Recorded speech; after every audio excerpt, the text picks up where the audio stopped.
Hey everyone, welcome to Bible 365. I am your host, Kathy Carter, and I am bringing you 2 Corinthians 11. Today I'm going to be talking about Paul's jealousy for other people coming in and perverting the gospel for the Church of Corinth. So if you're interested, I want you to stick with me, and I'll see you guys in just a minute. Hey, welcome to Bible 365. I'm your host, Kathy Carter, and this channel is here to kind of merge Bible living with Bible literacy. So we are going to be using the New Testament this year in order to understand what it's like to live as a follower of Christ. I have a link below in the description that I have a download that will bring you to a chronological Bible reading of the New Testament. So what I want you to do is read every day and join me and hopefully some friends as we talk about what it means to live as a kingdom builder. Let's get started. Hey, welcome back. Today I'm bringing you 2 Corinthians chapter 11. So if you have never been here before, go back to 2 Corinthians starting in chapter 1 and meet me here because it's a long letter and I want you to understand it better. Or as always I say, you can go all the way back to the beginning of either the New Testament or all the way back to the Old Testament starting in Genesis 1.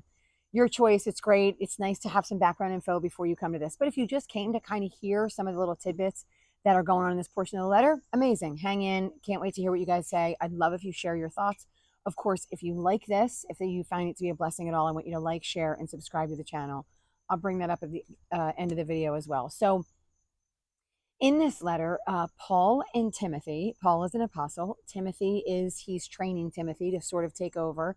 And the two of them are writing a letter to the churches in Corinth and Achaia, which are in Greece, by the way. And they're a little bit of a distance from each other, but not super far from each other. And they both are in like a heavy populated area in Greece. And Corinth, I think, was established first. And I also think it was bigger. This was a big trade route too. So like it's a good area. It's a good location for people to be coming in and out of all the time. And I'm saying that because of the chapter in this letter. I'm saying that because of the way Paul kind of talks about this church in this letter. So I have a couple of ways that I want to go about this because there's a lot of like tidbits in this portion of the letter that I want to make sure that I hit on. But if I only hit on those and I don't take the concept as a whole, I feel like you lose the concept. So I really want to hit the concept first, and then I want to go off onto these side streets afterwards. So I'm hoping that makes sense and that's not super confusing. All right, so here is the basis of it. He was writing this letter because him and Timothy were suffering. We're going to see some of that suffering in a minute.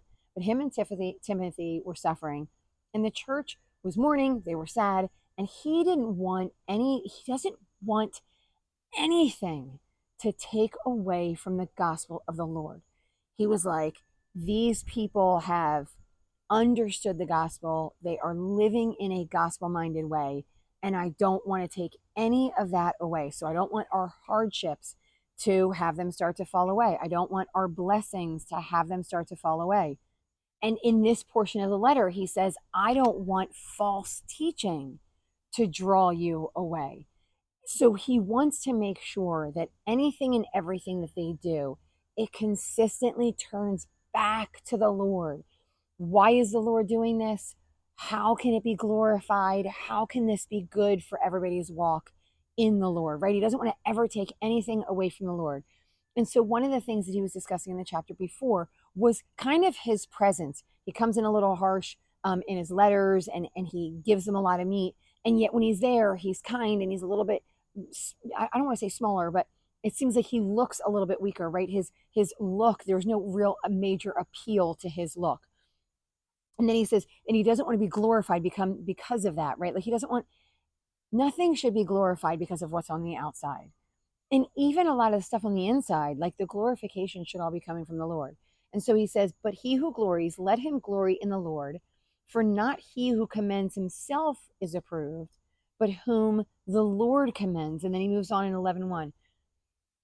Oh, that you would bear with me a little folly or a little silliness. So now this chapter is, again, he kind of moves on in this chapter about what is important. He said he has this godly jealousy, and I want to go on to what that means. But he essentially is like, listen, I have done everything that I have done for this church. This church is extremely important to me. and it is important to the Lord. I want the Lord to be able to see you in like your glory and in your beauty. And I am worried that somebody that looks really good and that sounds really good is going to come in and is going to convince you that the gospel isn't true. And so everything that I'm doing is in a prevention of all of that. And this is kind of where the entire chapter is going, because then he starts telling about all the things that he went through, because he wants them to understand, like, anyone if anyone has any reason to be like, hey, you need to listen to me because look at all that I am and I've done, it would be Paul. But like, we're drawn to the pretty and to the smart and to the overly well spoken and to the people with money and power. And so he's trying to keep them away from that, because he is definitely afraid that someone is going to come in and turn them away. That's the gist. That's like the whole of what his concerns are, I think, in this portion of the chapter. But I got a lot of questions, because there's a lot of side roads that go on here. Because in the telling of that, in the understanding of that, right, trying to get them to understand that, he goes off on some side roads. And I want to hit on some of these side roads because I feel like they're really fascinating. So don't forget the main premise. The main premise is like, I don't look that great, but I have offered and done a whole bunch of stuff for the Lord. And I don't want you to fall for the trap of thinking that somebody who looks great on the outside is going to give you something better. Don't forget that the Lord is the best. It's what I say. It is not what I look like. And it is not what they look like. It's how they follow the Lord. Okay. So he says, oh, that you would bear with me. Indeed, bear with me a little bit, for I'm jealous with you with a godly jealousy. And I wanted to bring this up because godly jealousy looks different than regular jealousy, because it says in the commandments, it says, thou shalt not covet. And I know you're probably going to say, like, oh, well, you say that going through my things, we don't need to follow the law. We need to follow the law of Christ. And so we still are not supposed to be jealous of what one other has, right? Like, God has given to people. He has given things, he's given advantages, he has given whatever it is, he's given to people. And everybody it's a little bit different according to what he has given you. And so we aren't to be jealous of what somebody else has. Well, then what does it mean to have a godly jealousy? Can I be jealous and just call it a godly jealousy? So the difference here would be, so jealousy in and of itself isn't necessarily a sin, right? Like, it's not like, oh, the word jealousy is always bad. And so if God says he's jealous, which he does, by the way, he often says, I'm jealous of you, when they're turning away from him and turning towards somebody else. And so then if Paul then has a godly jealousy, his jealousy is that they are turning away from God towards someone else. So he's like, you're not turning away from the preacher. I don't care about it. And he's already said, like, he doesn't, it's in the first letter to Corinth, he says, you say Apollos, you say Paul, you say Peter, you say Jesus, but we're all under Jesus. Stop worrying about who baptized you or worrying about who's given the better sermon, and worry about how we're all under Christ. And like, the sermon, even today, right? The sermon is only meant to draw us closer to Christ. If you're walking out of your church, I mean, I'm going off on a side tangent, but if you're walking out of your church and you're like, man, he did not keep my attention today, it could be about the pastor, because it could be like they're talking about stuff that has nothing to do with God. But if they're biblically preaching and they haven't kept your attention, that's more about you. And I know, I get it, we're all different. I always say I would struggle in a very rigid church because I would probably fall asleep, and so I would have more issues with it. But you can work on learning how to focus, right? You can be in prayer about that to the Lord. And so he's not worried about other people. His jealousy is a godly jealousy. It is like, if you turn away from the truth and you fall into that lie, that's where his jealousy comes from. I do not want them to do this to you. As I'm reading this chapter, I keep thinking to myself, what is it about this church? Like, I'm not saying he doesn't love the other churches. he speaks and preaches to Romans. It seems like he's like, oh, I desire. And he didn't build that church. But he speaks to Galatians the same way. He's like, oh, I'm so frustrated with you. You guys are turning away from the truth, right? You keep trying to go by the law and you're not going by the grace of Christ. Here, like there's something about the church in Corinth that he's like, please, please follow and honor the Lord. Even here he says, for I have betrothed you to one husband. That husband is Christ. That husband is not Paul. That husband is not Apollos. That husband has nothing to do with anybody who is at the church. This pastor today, that pastor tomorrow. The husband is Christ. And he's like, I have married you. I betrothed you. So like you engage with the intent of being married, essentially, so to speak, right? That because I want to present you as chaste. I don't want you to come there sullied and dirty. So imagery I want to clearly make a really big point. This does not take away from somebody who has gone through stuff that have been sinful and ungodly, and then they turn to the Lord.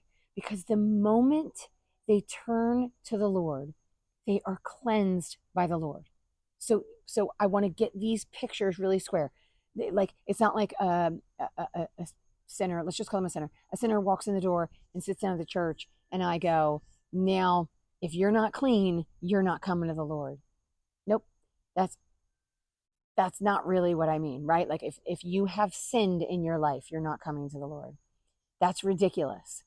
What he's saying is once you have understood, felt, heard, and loved the gospel, you are now clean in the Lord.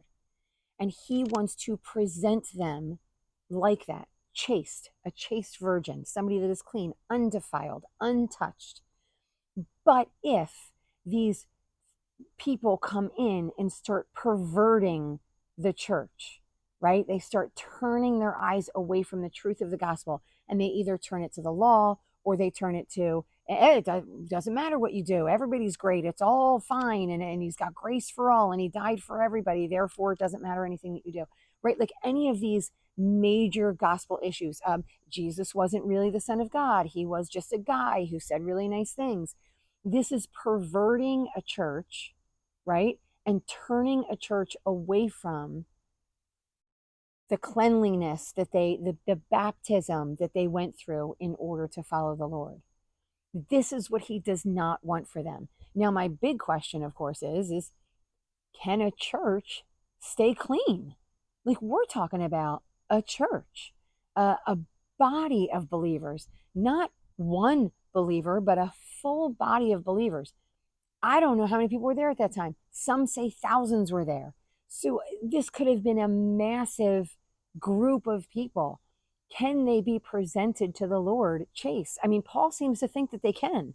Paul seems to think that the way to stay chaste, to stay virginal, to stay clean, is to stay in the gospel, not to be perfect, to stay in the gospel. You need to stay in the gospel with your heart, with your actions, with your love, right? And then with your understanding, with your knowledge and wisdom as well, with your understanding that Jesus is the way to that.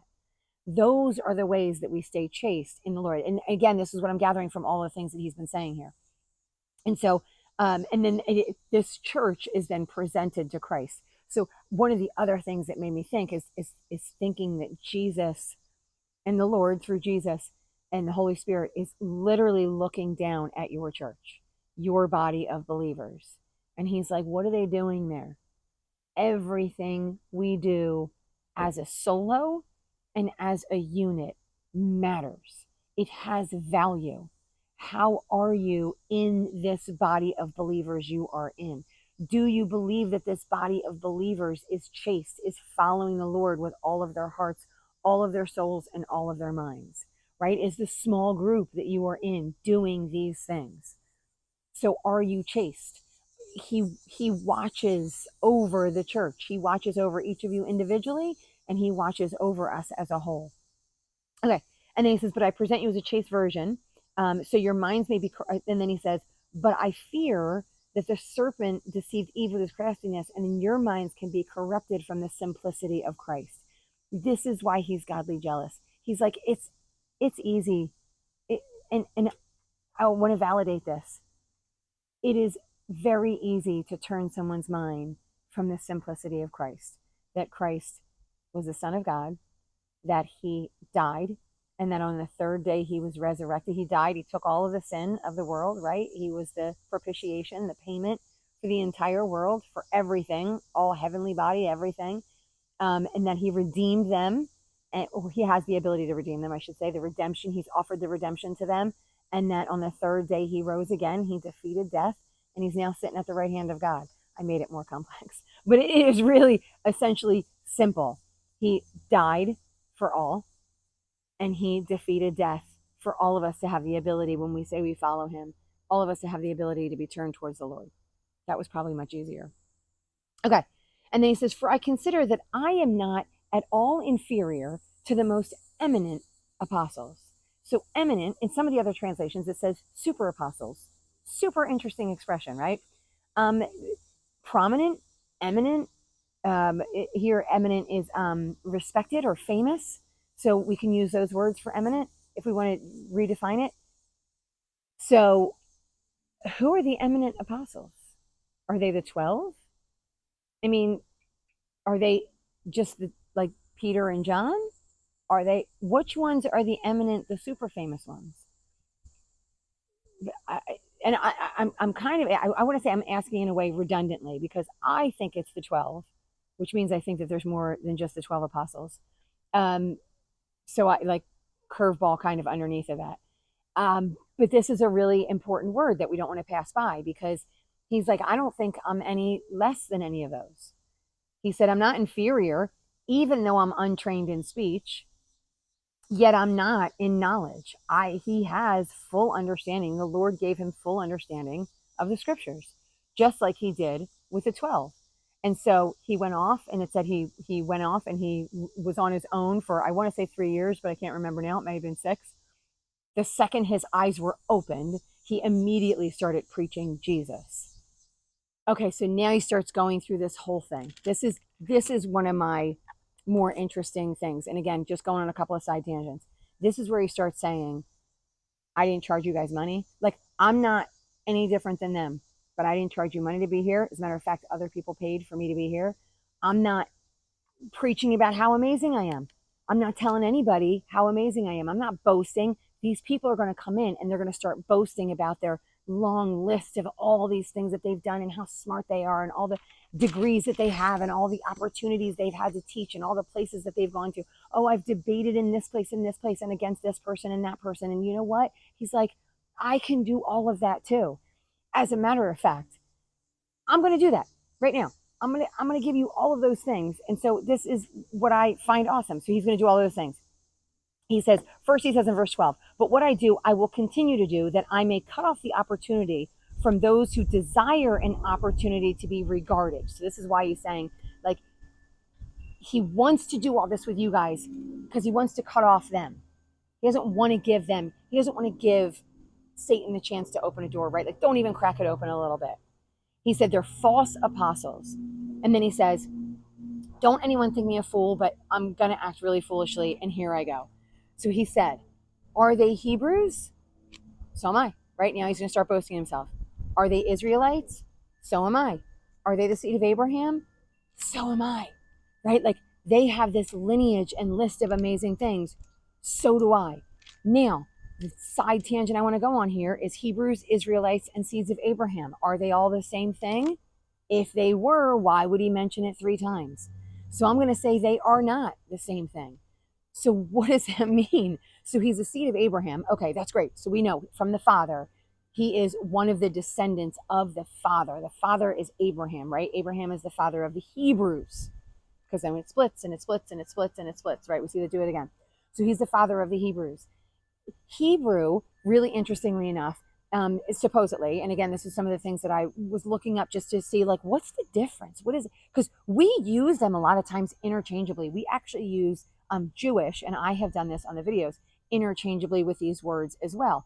And they're actually all distinctly different. So descendant of Abraham, Hebrew, Israelite, and Jewish are different slightly, but we all put them in the same category. So A descendant of Abraham is obviously a son of Abraham. This one I feel like it encompasses a huge thing, because you could be not an Israelite, but a descendant of Abraham. So he is the father of those people. Now, if he goes to a Hebrew, that seems to be in the northern part of the kingdom, seems to be where a lot of the Hebrews are, because the Jews are in Judah, which is where the name came from, which is something I never put together.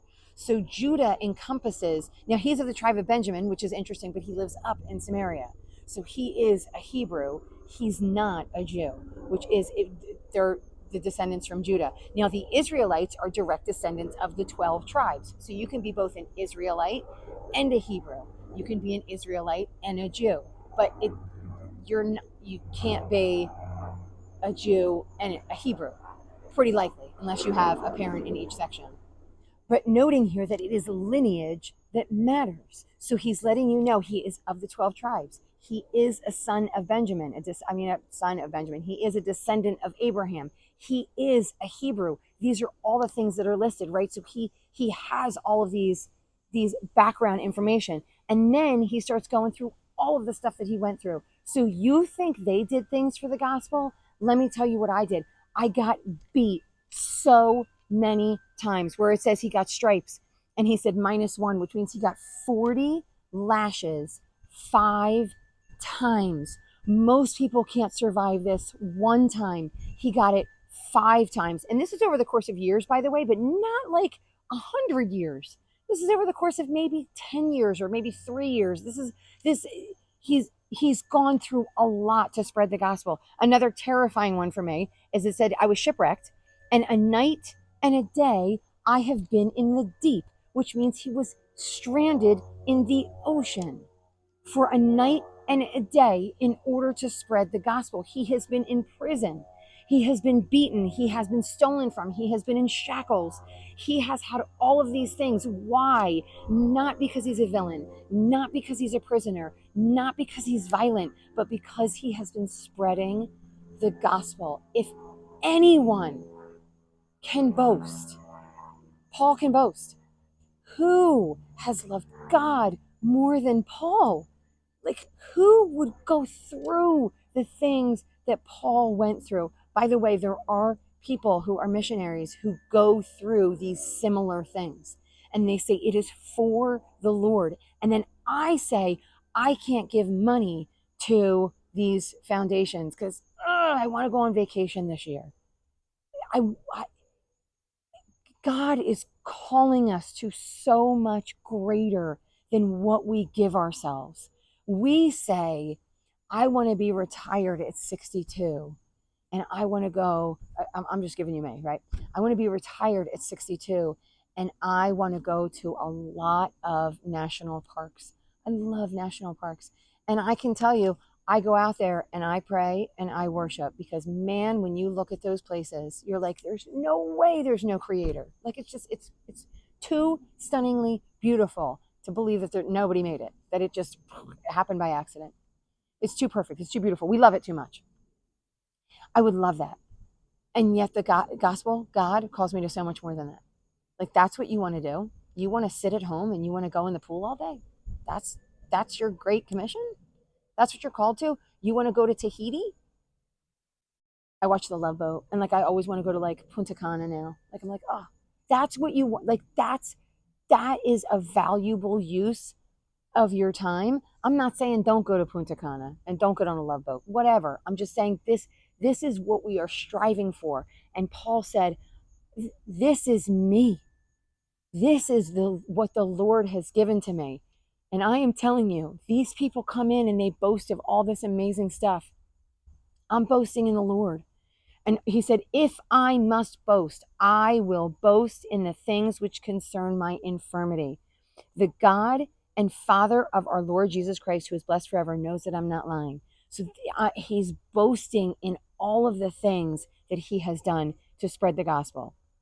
And then I'm finishing up, it says, in Damascus, the governor under Aretas the king was guarding the city of Damascene with a garrison, desiring to arrest me.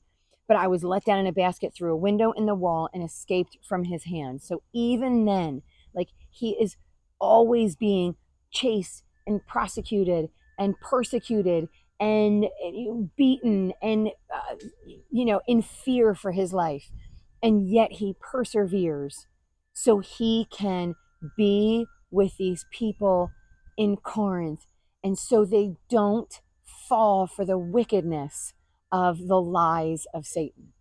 That is his desire for them.